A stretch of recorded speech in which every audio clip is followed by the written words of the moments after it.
ओम नमः शिवाय। आप सभी दर्शकों का हार्दिक अभिनंदन। मैं आचार्य विशाल अपने चैनल समस्या से समाधान पर आप सभी दर्शकों का हार्दिक स्वागत करता हूं। दर्शकों, आज हम जिस विषय पर चर्चा करने जा रहे हैं वह विषय काफ़ी दिलचस्प है। हमारी आज की चर्चा का विषय है ज्योतिष पर विश्वास। हम ज्योतिष पर विश्वास क्यों करें? कुछ लोग कहते हैं क्योंकि ये एक प्राचीन विषय है, कुछ का मानना है यह सांस्कृतिक धरोहर है, या कुछ लोग इसे इसलिए भी मानते हैं क्योंकि किसी पंडित जी ने उनका एक फलादेश किया था और वह सत्य हो गया। किंतु यह कोई बड़ा आधार नहीं बनाते जिसकी वजह से हम ज्योतिष पर विश्वास करें। किसी भी विषय को मानने के लिए हमारे पास उसका मजबूत आधार होना अति आवश्यक है। जैसा कि कहा भी गया है, मानने से पहले जानना आवश्यक है। जब जानेंगे तभी ही मानेंगे। किसी भी विषय को मानने के लिए उसका तर्क पर आधारित होना अति आवश्यक है। इसलिए आज के इस वीडियो में हम कुछ तर्क आधारित उदाहरण लेंगे जो कि ज्योतिष को मानने के लिए एक मजबूत आधार प्रदान करते हैं। जैसा कि आप जानते हैं कि हमारा सबसे पुराना ग्रंथ ऋग्वेद है।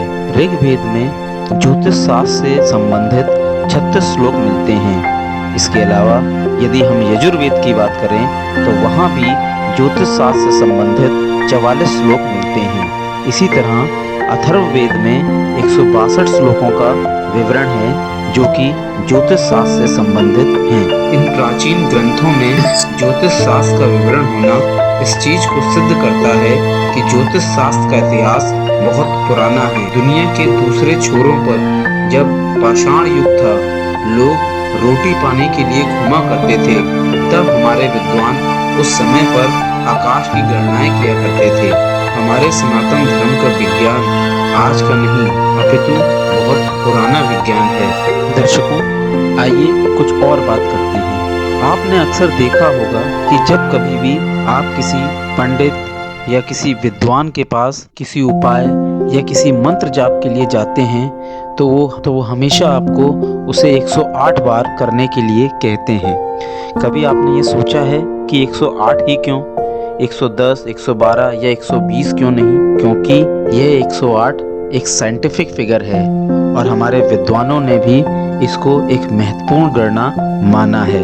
अब यह 108 फिगर कैसे आया है, इस पर बात करते हैं। यदि हम सूर्य के व्यास को पृथ्वी के व्यास से भाग दे दें तो जो परिणाम आता है वो लगभग 108 आता है। तात्पर्य, सूर्य के व्यास पर लगभग 108 पृथ्वियों को सजाया जा सकता है। इसी प्रकार यदि सूर्य की परिधि को यदि हम पृथ्वी की परिधि यानी कि उसके सरकमफ्रेंस से भाग दे दें तो जो परिणाम आता है वो लगभग 108 ही आता है। यदि हम पृथ्वी माता की जो दूरी है सूर्य देवता से, उस दूरी को यदि हम सूर्य देवता के व्यास से भाग दे दें तो भी जो परिणाम आता है वो लगभग 108 का ही आता है। यही नहीं, सूर्य और पृथ्वी का जो आकार है और उनके बीच की जो दूरी है वो भी कुछ इस प्रकार से है कि जो 108 नंबर है, 108 नंबर का जो क्रमांक है उसका दखल उसमें आता ही आता है। तो ये सारी बातें इस चीज को सिद्ध करती हैं कि जो 108 फिगर है वो कोई साधारण फिगर नहीं है, अपितु ये पैरामीटर्स तब के किए हुए हैं जब दूरबीन और गणित भी हमारे समाज में कम हुआ करता था। हमारे विद्वानों ने ये गणनाएं कैसे की, ये कोई छोटी बात नहीं है। ये ज्योतिष को मानने के लिए एक मजबूत आधार है।